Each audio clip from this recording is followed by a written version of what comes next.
Good afternoon, everybody. Welcome. As you can see, we have some of the most famous people in world history with us today. They've been working really, really hard on creating presentations for all of you, including their outfits. I want to recognize Mrs. Salcedo and all of her hard work with getting this done. And thank you, parents. I have seen several of you 2-3 times in the past week. Thank you for being here again to support our children and our staff in all of their hard work. With no further ado, I'd like to present to you our living history.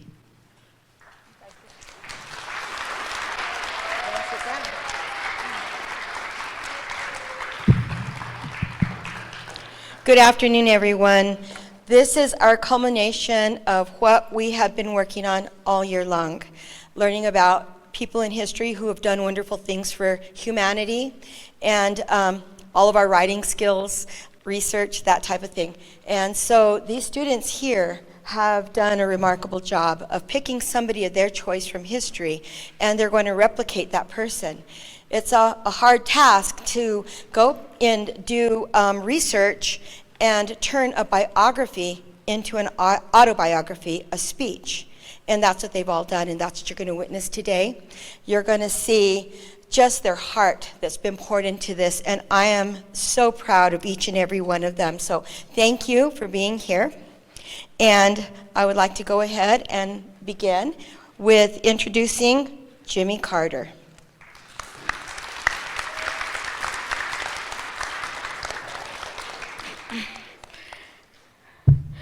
Hello, my name is Jimmy Earl Carter Jr. I was born in Plains, Georgia on October 1st, 1924. I was born at Y Sanatorium and Rehabilitation, where my mother worked as a registered nurse. I was the first U.S. president born in a hospital. I moved a lot with my parents to where we stopped on a dirt road nearby Archery, Georgia, which was predominantly populated by impoverished black people. As a child, I was living in a world which was separated from African Americans. When I was a child, I became involved in the civil rights movement and worked towards community improvement in Plains, Georgia, demonstrating a commitment to helping people even before my career in politics. I did well in school. I went to Plains High School and graduated when I was in the 11th grade, because at the time, there wasn't a 12th grade. I grew up during the Great Depression. I worked on an engineering degree in college. I joined the Naval Academy in 1946. Shortly after, I married my true love, Rosaline Smith. I soon became a farmer when I left the Naval Academy. There was a drought and my peanut crop failed. We had a hard time making ends meet and drew several lines of credit. Racism and segregation was rampant. I decided that I wanted to be active in the civil rights movement. I knew politics was my road to helping people. I became a state senator and was also the 76th governor before I started to run for president in 1976. In 1977, at the age of 52, I became the President of the United States of America as the 39th President of the U.S. When I was in my middle ages, I focused on helping people, focused on establishing the Carter Center, which promoted human rights and peace. I significantly contributed to global well-being. I wanted to make sure that all underrepresented groups had an equal chance. It was my responsibility to do all that I could for all Americans to be treated with dignity. My entire presidency, my wife Rosaline stood by my side. We were married until her death on November 4th, 2023. She died at the age of 96. When I was the president, I worked with Egypt's President Sadat and Israel's Prime Minister, beginning with the Camp David Accords, to sign a peace treaty. establishing diplomatic relations with China, and extensive post-presidency on human rights, peace, and global health was all part of my politics agenda. As a president, I oversaw the Panama Canal treaties and the second round of strategic arm limitation talks, SALT II. Also, I helped the U.S. by pardoning all Vietnam draft evaders and negotiating major foreign policy agreements, and I travel extensively to mediate conflicts and monitor elections. As a president, I focused on human rights, peace, and energy independence.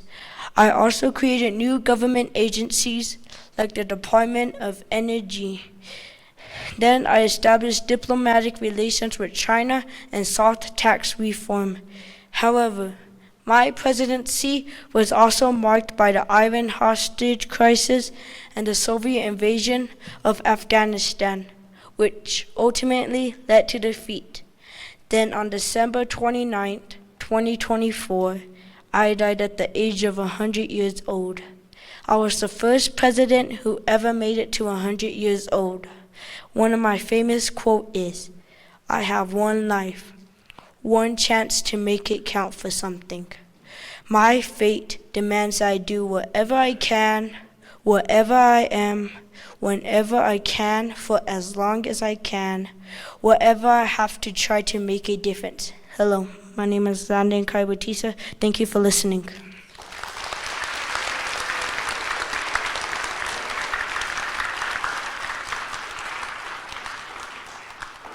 I would like to introduce Chief Joseph.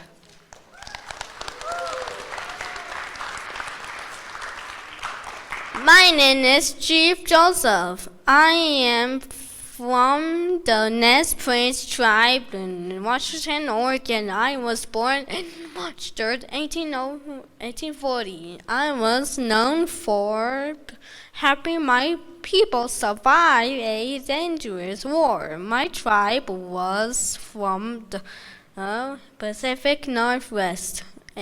In the first half of my 19th century and one of the friendliest to white people.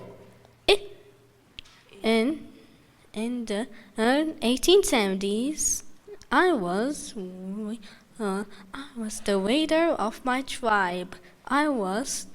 There was a great battle in my tribe. Did not succeed. My tribe and I were taken to a reservation of native territory in Oklahoma, and we named there until 1885. These are the words that I am known for. Tell General Hunwood I know on his heart. What he told me before, I have it in my heart, and I am tired of fighting. Our chiefs have been killed. Working grass is dead. Stone is dead, and the old men are all dead. It is there a young man who say yes or no. He who read on the young man, it's dead. It is cold, and we have no blankets. The little children are freezing to death. My people, some of them, have run away to my hills and have no blankets or no food. No one knows where they are, perhaps to freezing to death. I want to have time to look for my children to how many can find, maybe can find find them among the dead. He heard my jeers. I am tired. My heart is sick and sad from where now the sun now stands. I will fight no more forever. And is on September 4th, 1904. My doctor said my broken heart. Hello, my name is Joseph, and this is my speech.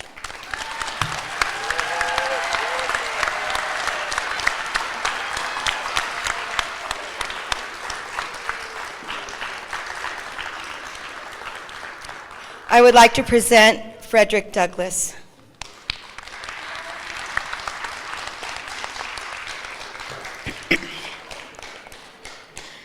Hello, my name is Frederick Douglass, and I was born on February 20th, 1818 in Cordova, Maryland. My mother was Harriet Bailey and a slave woman. My father was European, most likely her slave owner. I was born in my grandmother's cabin. My birthday was not actual, but rather the best recollection I could determine. It might have been around February 14 because my mother called me her little Valentine. My grandmother raised me. My mother died when I was 12, and I went to live on my father's plantation. Then I began to read and write at the age of 12 with the help of Sophie Auld, my overseer's wife.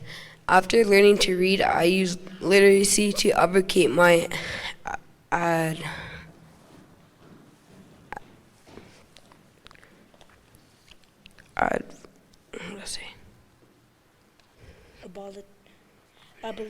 abolitionist and civil rights. As a teenager, I resisted slavery and learned about freedom and natural rights. I tried to escape slavery but failed many times. As an adult during the Civil War, I became a prominent abolitionist, a civil rights leader, writer, and government official. At the age of 20, I escaped slavery and joined the Underground Railroad. In 1838, I stayed in the Underground Railroad for more than 3 decades. It was a very tough time for a lot of people. In 1838, I went to New York because I wanted to feel free, but I thought about all the people still in the Underground Railroad, and I went back to help the people. When I went back, I helped the people by providing safe houses, protection, and transportation. I became a prominent speaker and spoke of the atrocities against my people. I firmly addressed my former master and betrayed him for his conduct. I supported many causes for human rights and published many autobiographies. I became hailed as one of the most famous black men in the country. February 10th, 1895, I attended a meeting for the National Council of Women. I returned home to Cedar Hill in the late afternoon. I was preparing to give a speech at my local church. When I was practicing my speech, I suffered a heart attack at the age of 77. I passed away at my home in Washington, D.C. at 7 p.m. This is one of my most famous quotes. Without a struggle, there is no process. Hello, my name is Richard Brown, and this is my speech.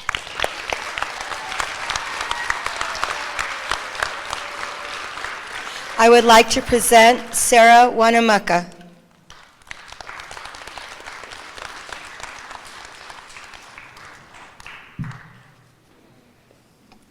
Hello, my name is Sarah Wanamaker. I was born on October 17, 1844 in Nevada. I have an older sister, Mary, a younger brother, Natchez, and a younger sister, Elam.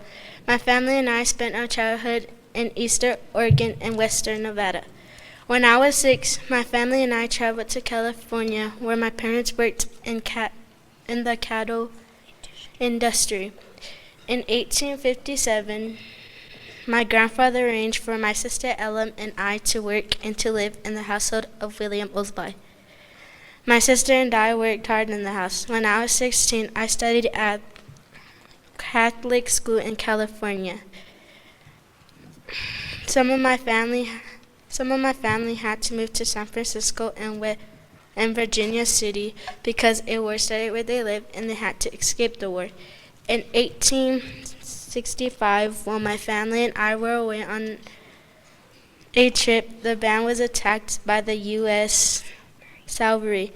When I was 27, I published a book called Life Among the Buttes, and it was known as the first autobiography that was written by a Native American woman.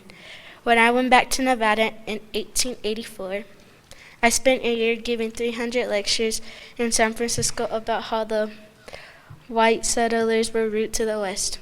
I spent the last 4 years retiring from my life. I spent the last 4 years of my life retiring from public activities. I died on October 16, 1891, at the age 47 of tuberculosis.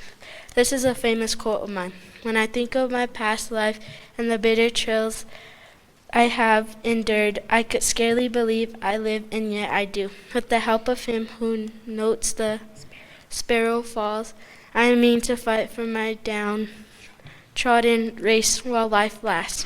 Hello, my name is Azalea Vio, and this is my speech.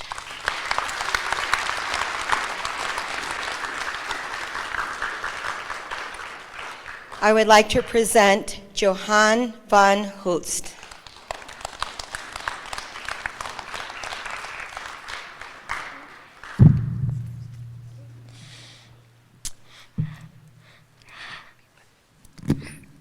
Hello, my name is Johan Van Holtz. I was born on January 28, 1911. I was born in Amsterdam to Gerrit Van Holtz and Gertina Hoffman. I always believed my job was to aid to humanitarian efforts. I especially loved children and felt like a responsibility to young people. I studied physiology and pediology in my college years. In the meantime, I was a teacher and mentor. I was a lecturer and conversations Dutch teacher. I knew we were under Nazi invasion and innocent children were being captured and faced certain death. In 1942, during the Holocaust, I knew how to do something. It was agonizing to think about. I decided that I would have a plan. The plan was to sneak Jewish children to safety and hide them in colleges, nurseries, colleges, and classrooms until they could be smuggled away to the countryside by Dutch resistant groups. On September 1943, when the Nazis sent pell-mell a Nazi Jew and 100 children to a Nazi concentration camp. Decades later, I described the experience. Now try to imagine 80, 90, perhaps 70 or 100 children standing there. And you have to decide which children to take with you. That was the most difficult day in my life. I took 12 with me.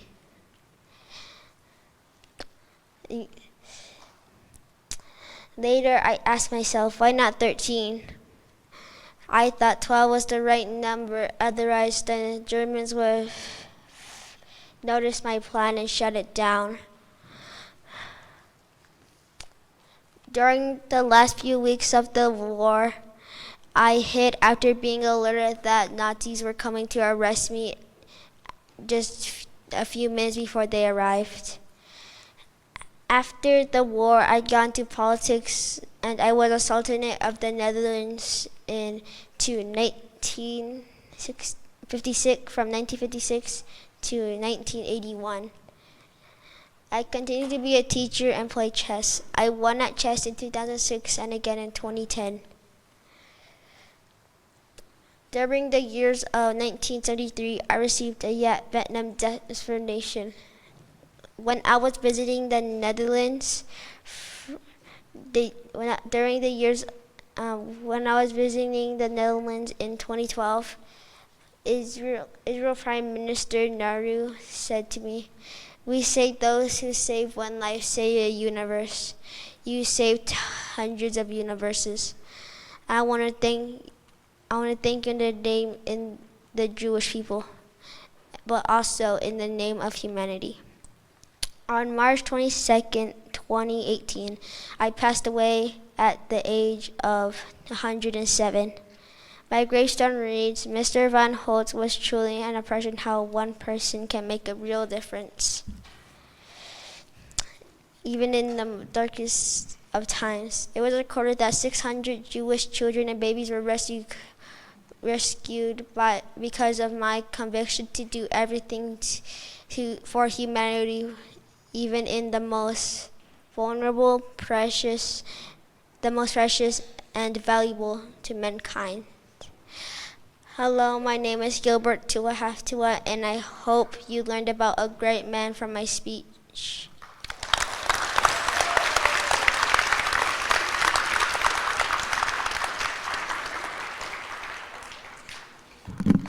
I would like to present Benedict Many.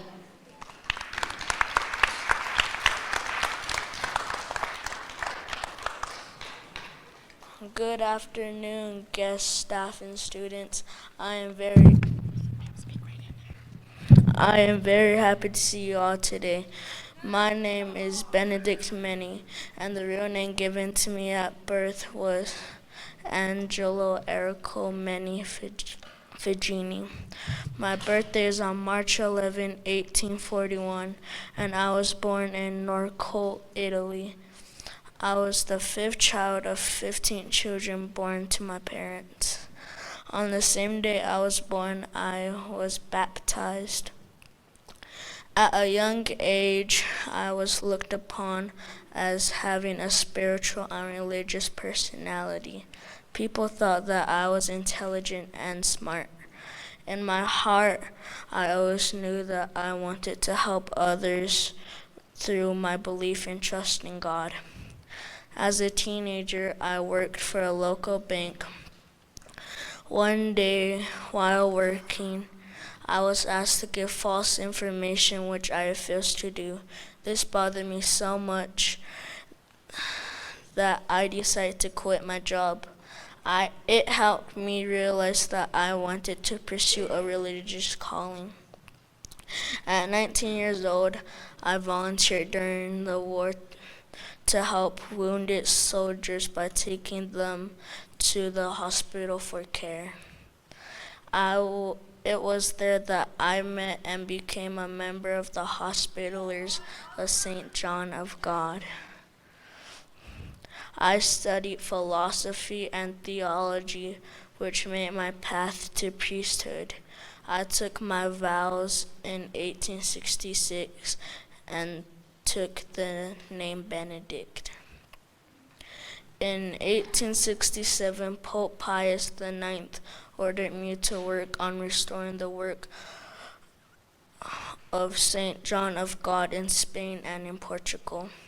In Spain, I worked at serving the needy and sick and needy. For the children, I established a hospital that helped with their care. I recognized that there was a need for hospitals to help people with mental health diseases. And 17 hospitals were built for that purpose. It was an exciting time for me because people saw the good work being done and they began to follow in my mission. I was introduced to two nuns who inspired me to begin the Order of Hospitaller Sister of Sacred Heart of Jesus in 1881. During my mission, I had challenges with my health and was sick, but the efforts continued in my absence while I recovered.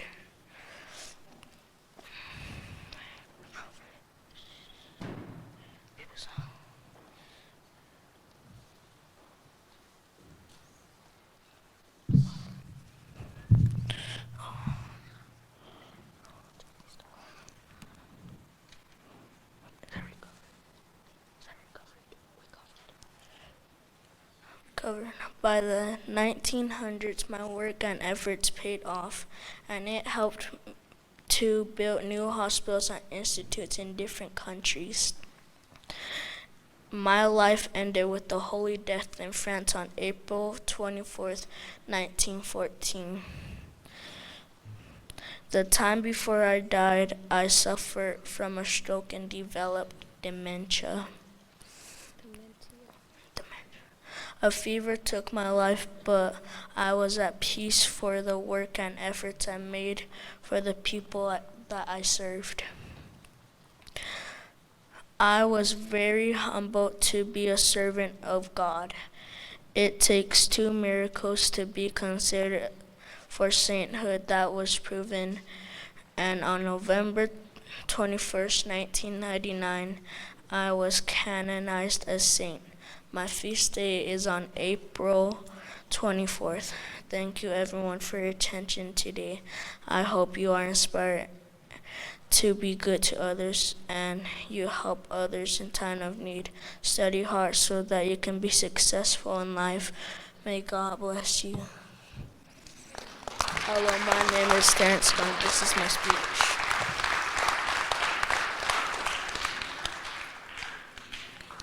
I would like to present Sally Ride.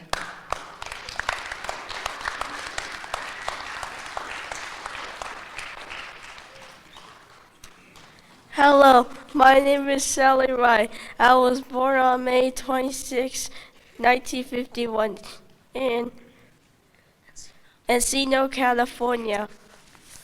My parents were very lovely. I had one sibling, a sister we call Bear. I grew up in California and went to school from elementary school to college. I loved playing tennis in college. In 1977, I read a news article that it said NASA, was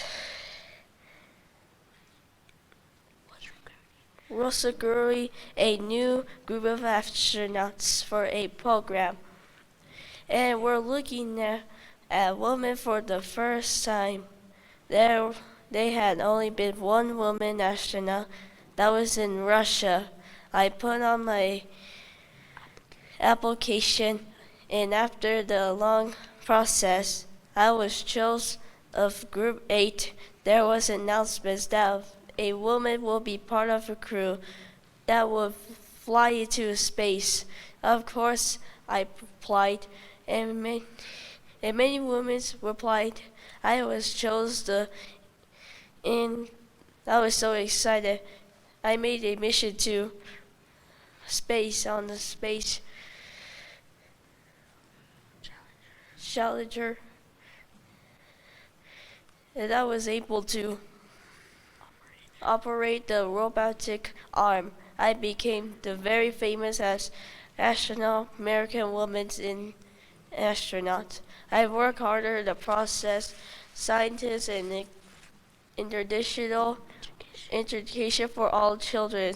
I gave many speeches and made many appearances. I died on July 23, 2012, after a 17 years battling with cancer. I was 61 years old. There wasn't a favorite quote of mine. Young girls need to see role models and how whatever carers they may choose so they can picture themselves doing those jobs. Someday you can't be what you can't see. Hello, my name's Olivia Scott, and I'm going to be an astronaut someday.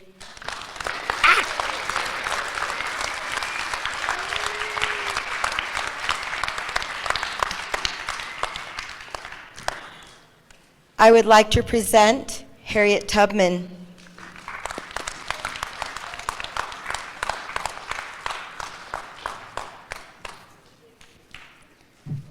Hello, my name is Harriet Topman.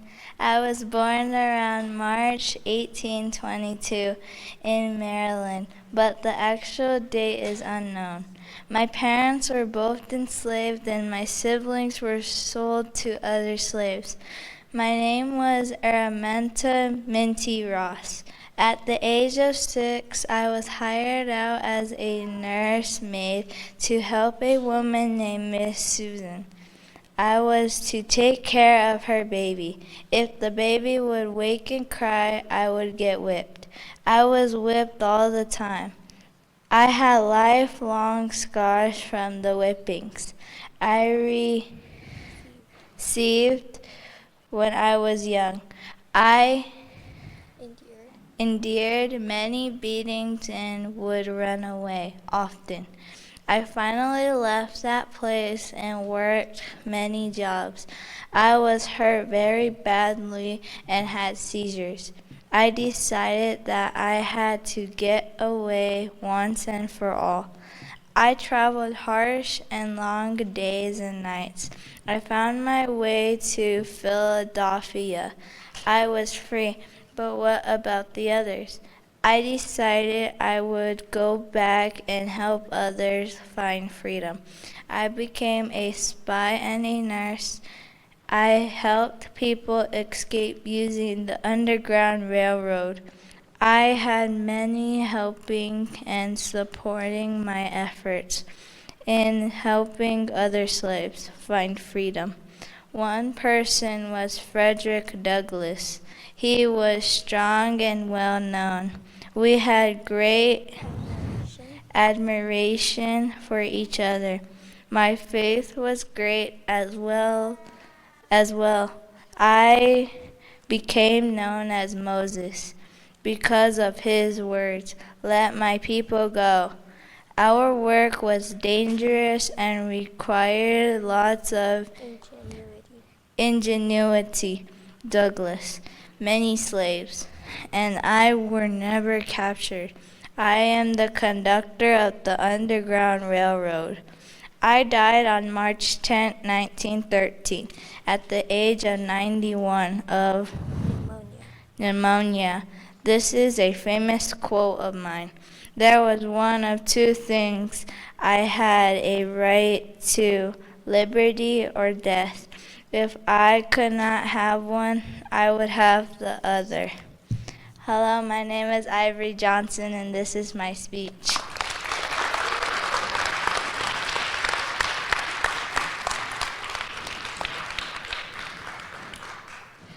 I would like to introduce Moses.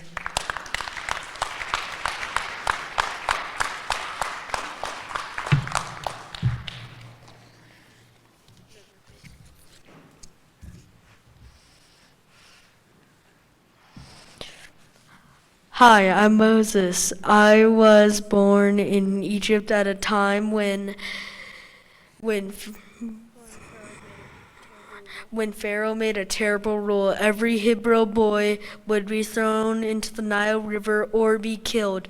But my mom had a plan. She kept me hidden for 3 months.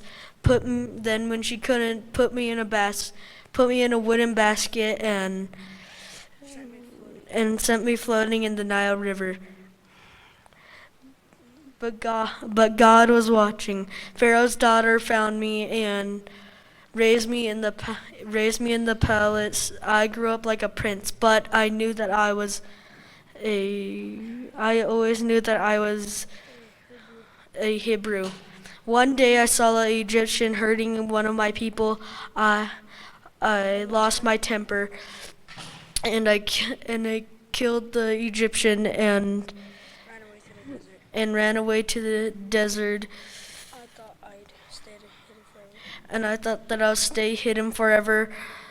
But then many years later, I saw a burning bush and it wouldn't go out. And then I heard God's voice say, "Moses, Moses, go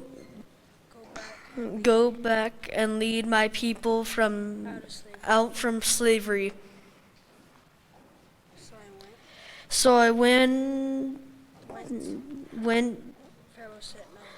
And Pharaoh said no a lot. But God sent plagues, turned their water to blood, and sent frogs and darkness, even hail. Finally, Pharaoh let us go. When he changed his mind, he chased us. God parted the Red Sea. We walked straight through it.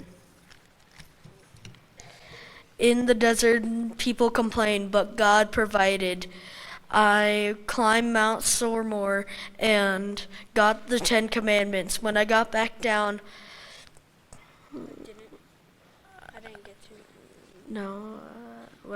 when I got back down, I saw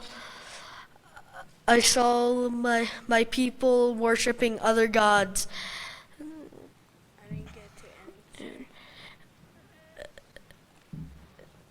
And then I threw down the 10 Commandments and I broke them. Then I went back up and then I had to chisel my own 10 Commandments.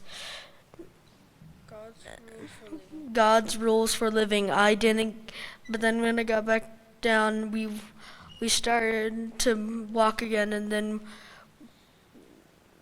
then I didn't. Then when we got across the river, I heard God say, "You're not gonna get to see the promised land because of your sins."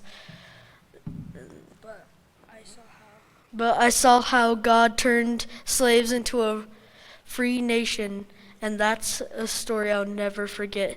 Hi, my name is James Earl Hooper, and this is my story.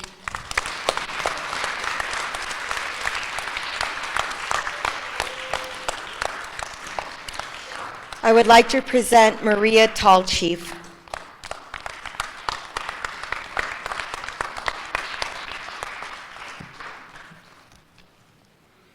Hello, my name is Maria Tallchief. I was born on January 24th, 1925. Here is my story. I was born in Fairfax, Oklahoma. My father is Alexander Tallchief and my mother is Ruth Porter.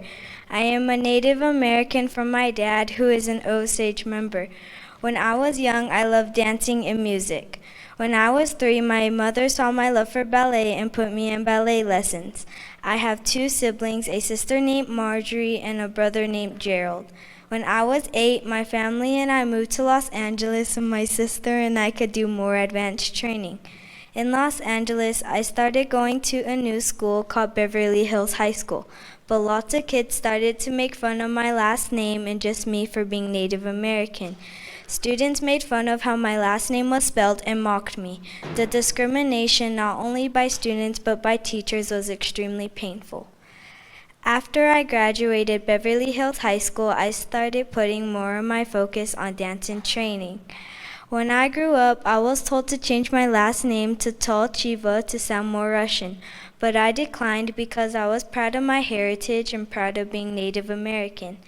Later, I moved to New York to join Ballet Russe de Monte Carlo and started to train more difficult skills. At the age of 22, I was becoming more well known for my amazing work and dances, especially the Firebird. In 1947, my dreams of becoming a prima ballerina finally came true. I became the first ever Native American prima ballerina and held the title for being prima ballerina for 13 years. I moved many times to pursue ballet. In 1959, I had a daughter named Elise. Elise would be 66 years old today. In 1966, I retired from dance and stayed in Chicago. I became a ballet instructor and artistic director. In 1981, my sister Marjorie and I co-founded Chicago City Ballet. I was also the director of the Lyric Opera Ballet of Chicago. After dance, I started to tell people about my story and shared my knowledge about my heritage. In December 2012, at the age of 87, I suffered a hip fracture that stemmed from an injury when I fell at my home in New York City. My fracture was a horrific fracture. I had to get it repaired with surgery. After that, my fracture started leading to further health issues, but sadly on April 11th, 2013, I passed at the age of 88. This is one of my favorite quotes. If anything at all, perfection is not when there is nothing to add, but when there is nothing to take away. Good afternoon, my name is Kalia Scott, and this is my speech.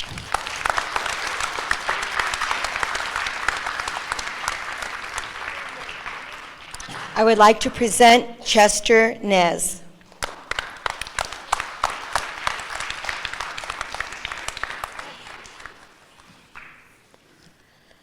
Hello, my name is Chester Nez. I was born on January 23rd in Chicholten, New Mexico. My mother died when I was 3. As a child, I was very traditional and took care of a herd of sheep. At the age of 8, I was sent to the Bureau of Indian Affairs boarding school where we had to wear orange clothes and we were punished if we spoke our Navajo language. In May 1942, a Marine recruiter came to our school and was looking for Navajo men who can speak the Navajo language for a secret program to help against the war in Japan. We were bused to Fort Defiance, Arizona, where we were sworn into the Marine Corps. After we were sworn into the Marines, we were sent to basic training in Camp Pendleton, California. After this, we went to Camp Elliott. This is where we learned how to work in military radio and develop a code. Every day, we were sent to the end of the room at the end of hall.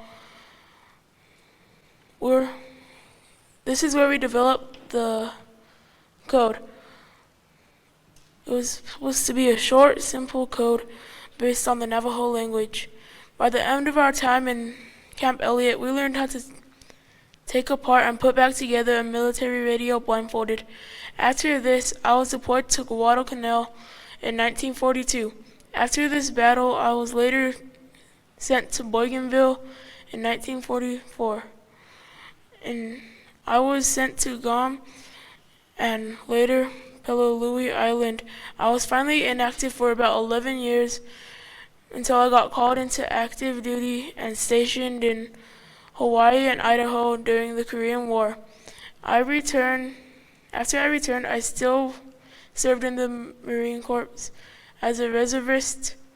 When I returned, I decided to finish my education at the University of Kansas. I never finished college because my GI Bill had been exhausted. I was given an honorary bachelor's degree from the University of Kansas. I was married and had 4 children, but sadly 2 passed away, leaving 2 sons named Mike and Taya. I had a job as a painter and at a veterans hospital in Albuquerque, New Mexico. In 1953, I got divorced.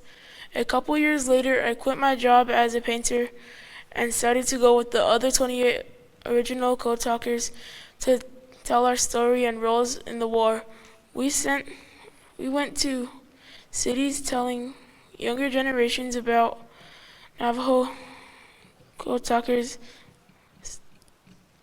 and how they helped us win the war. I began traveling with my grandson to promote my memoir about the Navajo code talkers' stories. I started speaking again about the secret of the code.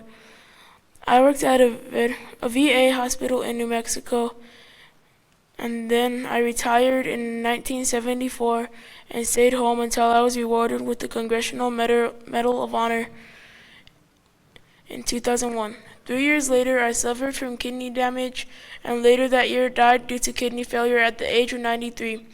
One of my favorite quotes was, "My faith told me not to walk among the dead, to stay away from the dead. But which soldier could avoid such? This was war. War was death. I walked among them." Hello, my name is Jason Aragon Jr. This is my speech. Thank you.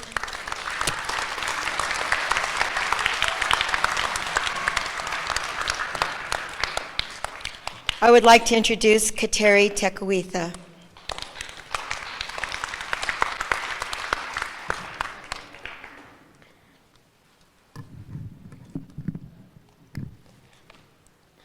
Tohi Shu. Hello, my name is Kateri Takawita.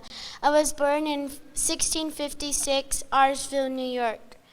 My parents are Kennewanka, the Mohawk chief, and Kahenta, a Christian Algonquin woman who was captured and adopted into the Mohawk tribe. I was orphaned in 1660.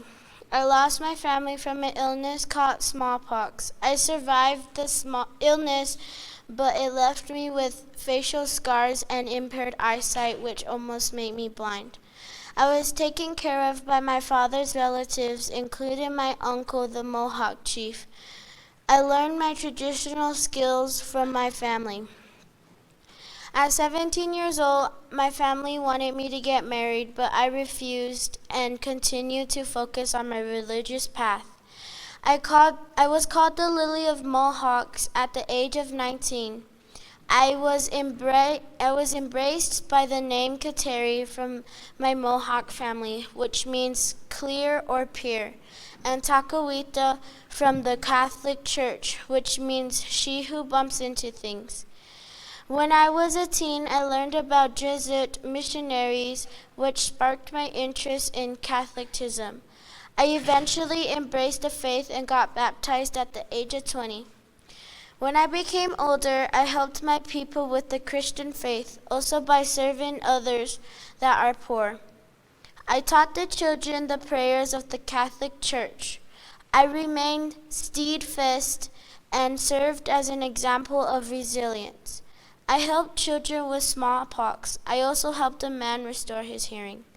I died of tuberculosis at the age of 24 on April 17, 1680.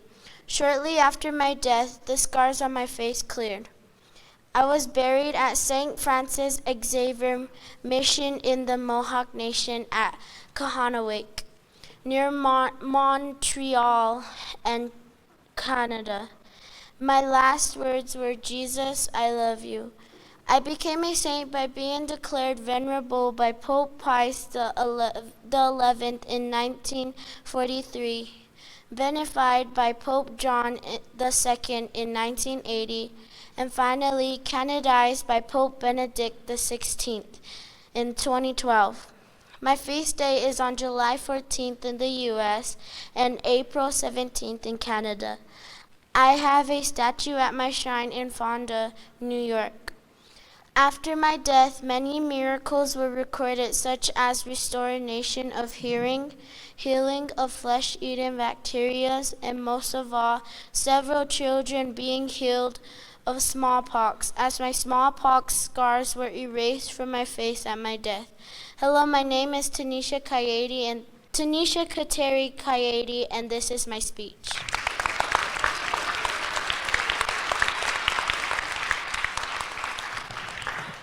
I would like to present George Washington Carver.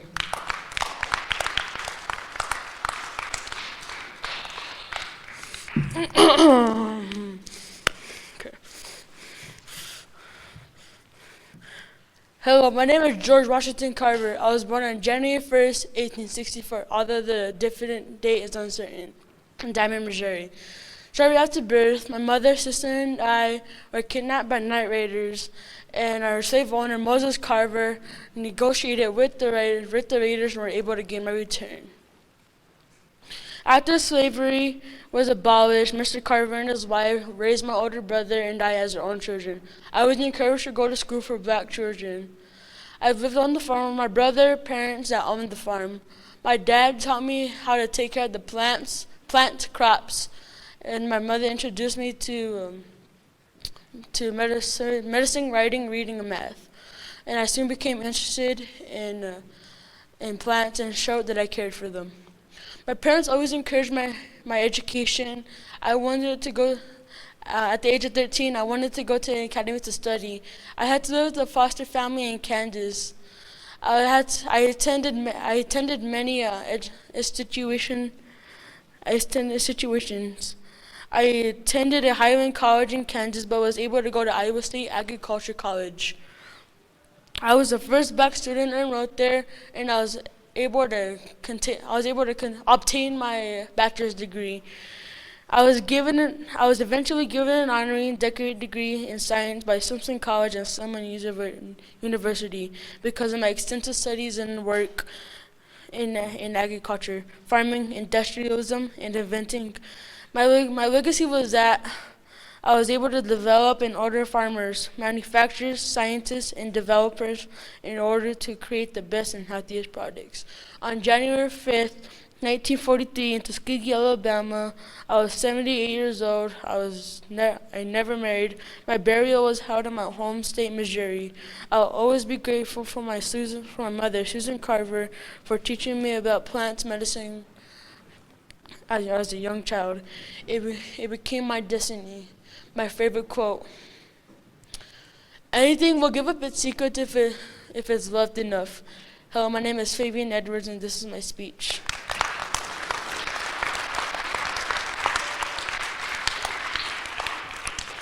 I would like to present Abraham Lincoln.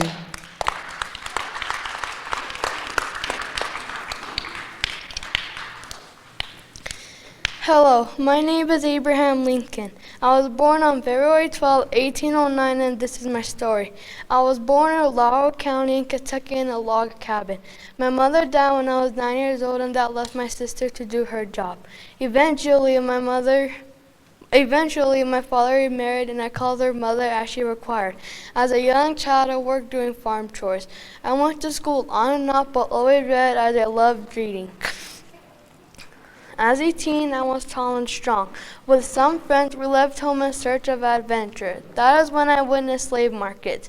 I wanted to get a better education, but never realized the impact the slave market would make on my future. I grew into a young man and married Mary Todd in 1839. We had 4 sons. The oldest one is the only child to live. The others died.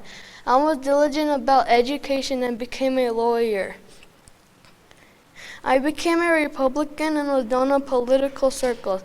I became president in 1860, and many were angered by my stand against slavery. On January 6, 1863, I issued the Emancipation Proclamation, which declared slaves to be free. On November 19, 1863, I delivered the Gettysburg Address, one of the most famous speeches in history. This is my speech.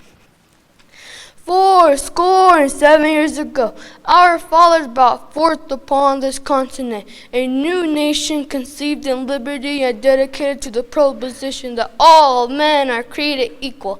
Now we are engaged in a great civil war, testing whether that nation or any nation so conceived and so dedicated can long endure. On April 14, 1865, the euphoria of Union victory came to a sudden halt. I, President Lincoln, was shot while attending a play at Ford's Theater. It was John Wilkes Booth who killed me while attending the play at the theater. He killed me because he wanted to revive the Confederate cause. Hello, my name is Troy Tom, and this is my speech.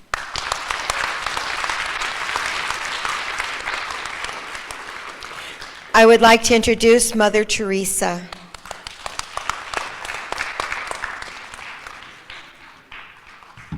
Hello, my name is Mother Teresa. I was born on August 26, 1910 at Skopje, Macedonia. I was baptized the day after my birth.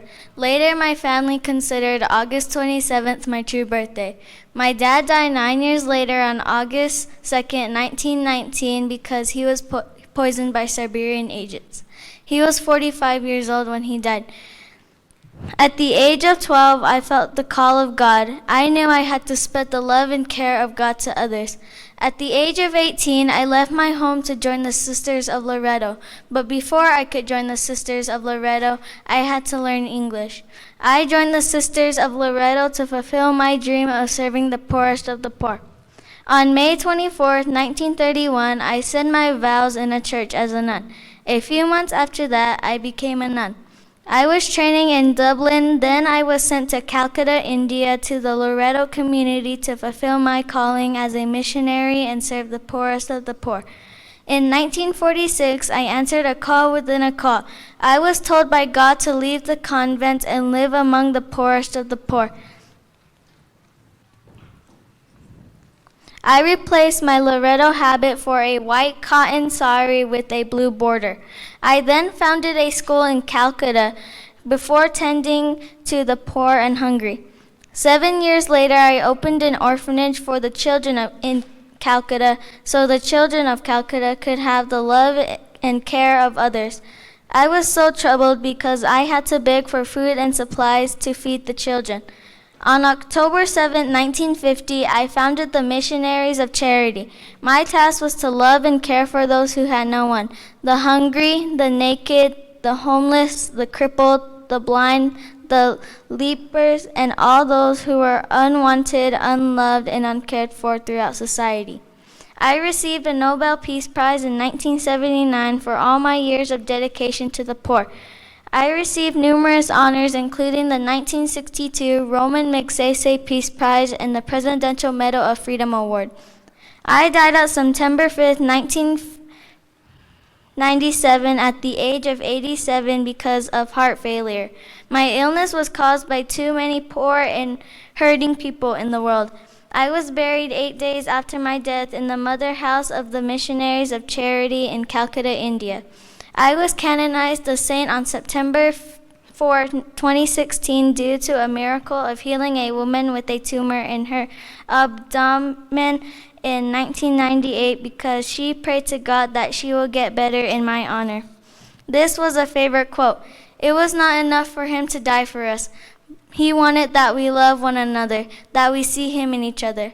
That's why he said, "Blessed are the clean of heart, they shall see God." Hello, my name is Isabella Rubin, and this is my speech.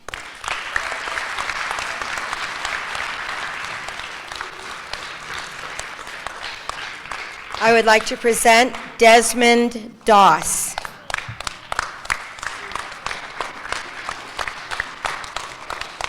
Sigma.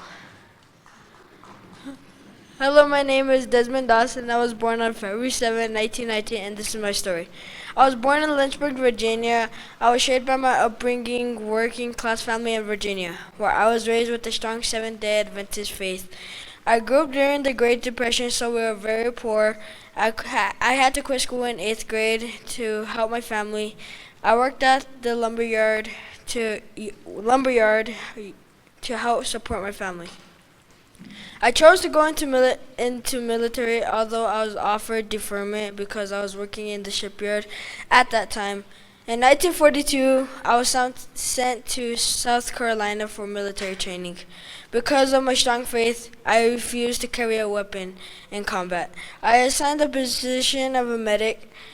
We were sent to a battle in Guam and the Philippines. I was recognized for exceptional heroism during this battle in World War II for saving 50 to 100 wounded soldiers from the immediate escarpment or Hacksaw Ridge. I was in the battle in Okinawa, Japan. It was another terrible battle, and I was wounded 4 times. I was evacuated in 1945. During my time in battle, I never carried a weapon. I carried my Bible. I never killed a person, but I did my best through my faith in God to protect my fellow soldiers. Once I rushed to kick away a grenade, but it exploded and I suffered with shrapnel embedded into my body.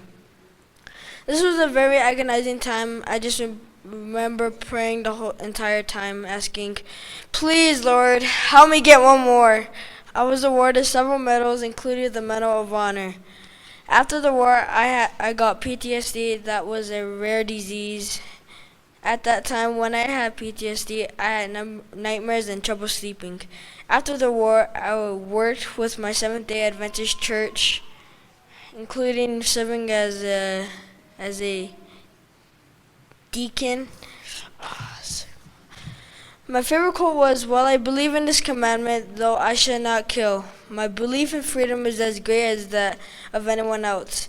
And I had to help those boys who were fighting for it. After the war, I had to have a lung removed as well as 5 ribs. A couple years later, I was diagnosed with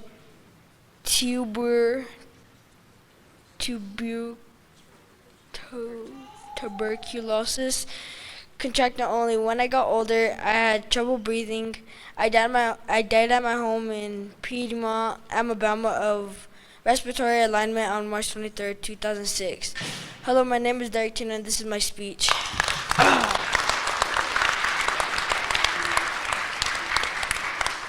I would like to introduce Pocahontas.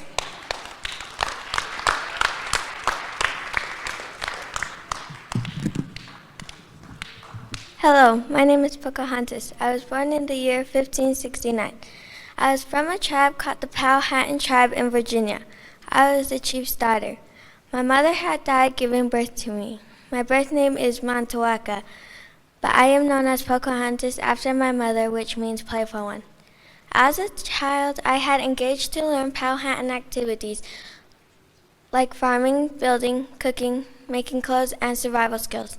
I believe I had saved John Smith's life a few months before I was targeted, tricked, and held hostage when I was 15. I was captured and held for ransom. I was converted to Christianity. I was baptized and given the name Rebecca and paraded around as a princess. I became a good friend to Smith and the colonists. I would visit often, play games, and even brought many provisions to sustain them so they wouldn't starve.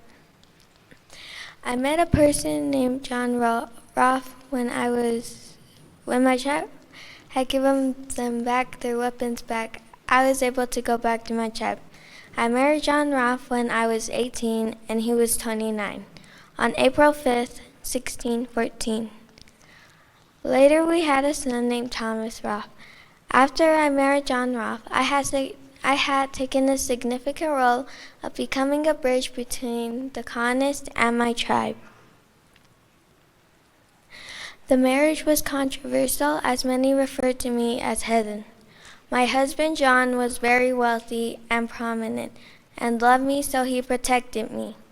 As an adult, I had traveled to England and met a king named James and had a celebration before I died. John and I were on a ship, and I became gravely ill when I was only 22. They buried me in the United Kingdom at St. George's Church, Gravesend, on March 21st, 1617. My famous quote and my last words were, "All must die, 'tis enough that child liveth." Hello, my name is Ariana Aragon, and this is my speech.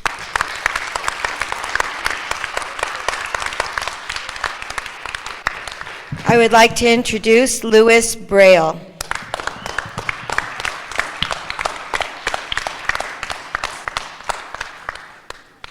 My name is Louis Braille. I was born on January 4th, 1809, in Carver, France. I live with my parents and 3 siblings. When I was 3 years old, while in my father's workshop, I'm tempted to make holes in a piece of leather with an awl. My father worked as a village saddler. I pressed down and the sharp pointed tool slipped and struck me in one eye. My eye was too damaged and it could not be treated. It became badly affected. It became badly affected and infection spread to my other eye. By the time I was 5 years old, I was completely blind in both eyes. At the age of 10, I started attending one of the first blind schools in the world, the Royal Institution for Blind Young Youth in Paris. In 1821, I learned a tactical communication from Captain Charles Barbier of the French Army. This was for transmitting battlefield communication in the darkness at nighttime, also called night riding. Night riding used a code of dots and dashes set on thick papers. These could be interpreted by the touch of a finger and let soldiers communicate on the battlefield without needing to speak or have light. I changed the system to be more user-friendly for blind people. I changed the 12 dots into 6 and made 64 ways to use it. The Braille system was presented to my peers for the first time in 1824. My classmates and I will no longer have to learn through the slow process of tracing huge ways, print letters, and numbers. But my own university refused to adopt the system and banned learning it. This new system was not accepted by many educators because they thought that there would be no need for sight teachers. I later became a professor at the Royal Institute and remained there, teaching history, geometry, and algebra. It was then that I started teaching Braille to the students. I continued to teach this math system. I continued my educations and went on to be an accomplished musician, writer, researcher, inventor, and teacher. My condition worsened in adulthood despite the lack of a cure at the time. I lived with the illness for 16 years. When I was 40, I was forced to relinquish my position as a teacher. I was admitted to the infirmary at the Royal Institution, where I died in 1852, 2 days after I turned 43. I died from tuberculosis, was not accepted for many years after my death.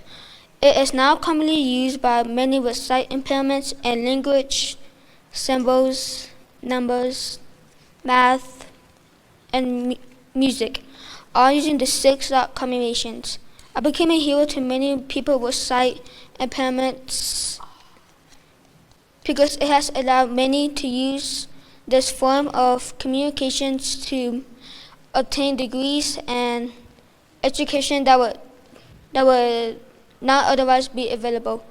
My favorite quote is, "Live without seeing, but be who you are." Hi, my name is Simon Concho, and this was my speech.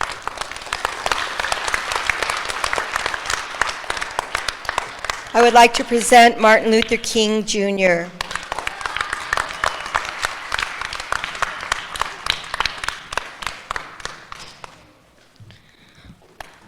Hello, my name is Martin Luther King Jr. I was born in Atlanta, Georgia in 1929.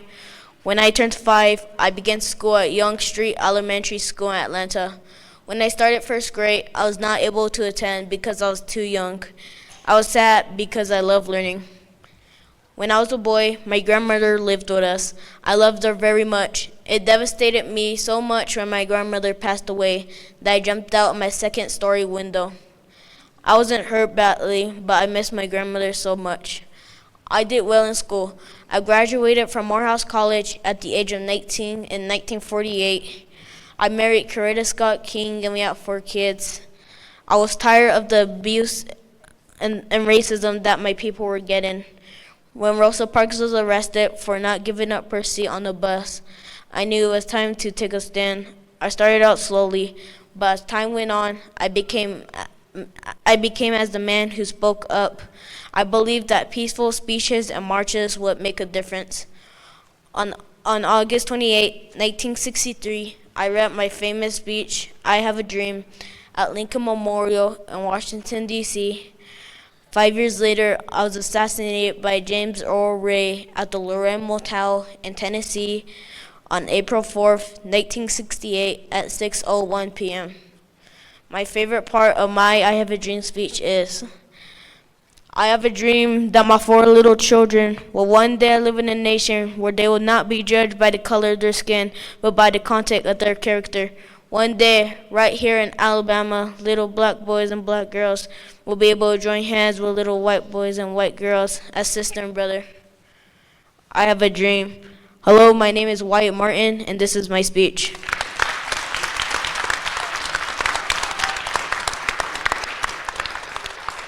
And now I'd like to present Nelson Mandela.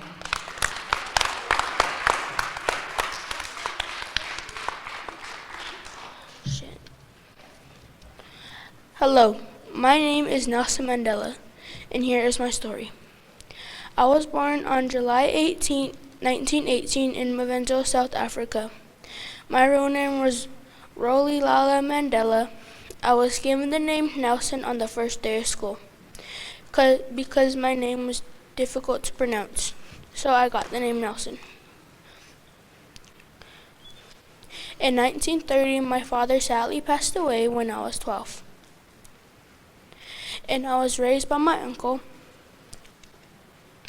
A few years later, in 1933, I attended Clarkberry Methodist High School.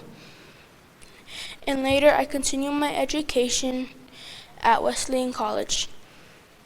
I first started attending the African National Congress meetings, first in 1993 and co-founding the Youth League in 1944.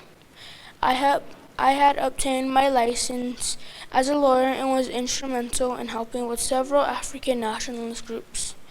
I was a South African anti-apartheid revolutionary political leader and a philanthropist who led the fight against the apartheid. I was charged with treason in 1961, and in 1962, I was arrested for leaving the country without a passport.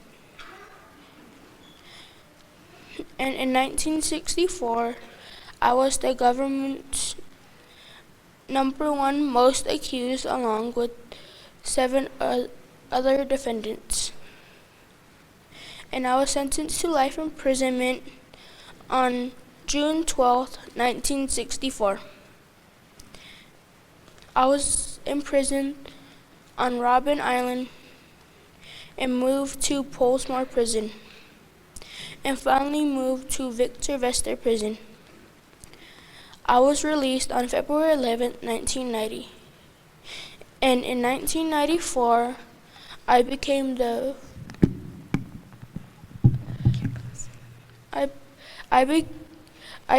first Black president of South Africa. In 1999, I retired as president. I spent my 95th birthday in the hospital. I spent 3 months in the hospital. In my final moments, my last words were, "I am prepared to die." I said it calmly with no emotion. I finally passed away on December 5th, 2013, Houghton Estate, Johannesburg, South Africa.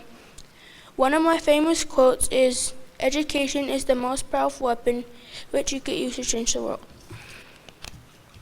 Hello, my name is Caden Stevens, and thank you for listening to what I have presented about Nelson Mandela.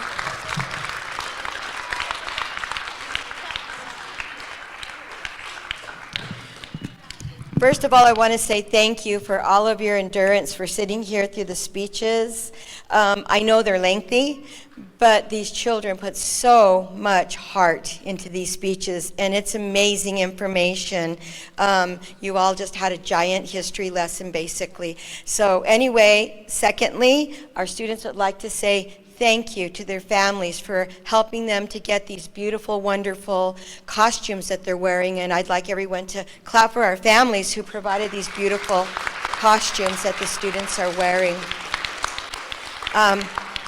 This is also being recorded, so you can go back and see it on YouTube and watch the beautiful presentations. Tell your family members. I think that it's so impressive. I know many adults who can't stand up here and speak to an audience the way they did. So with that, I'd like my students to please stand, and I would like them to take a bow.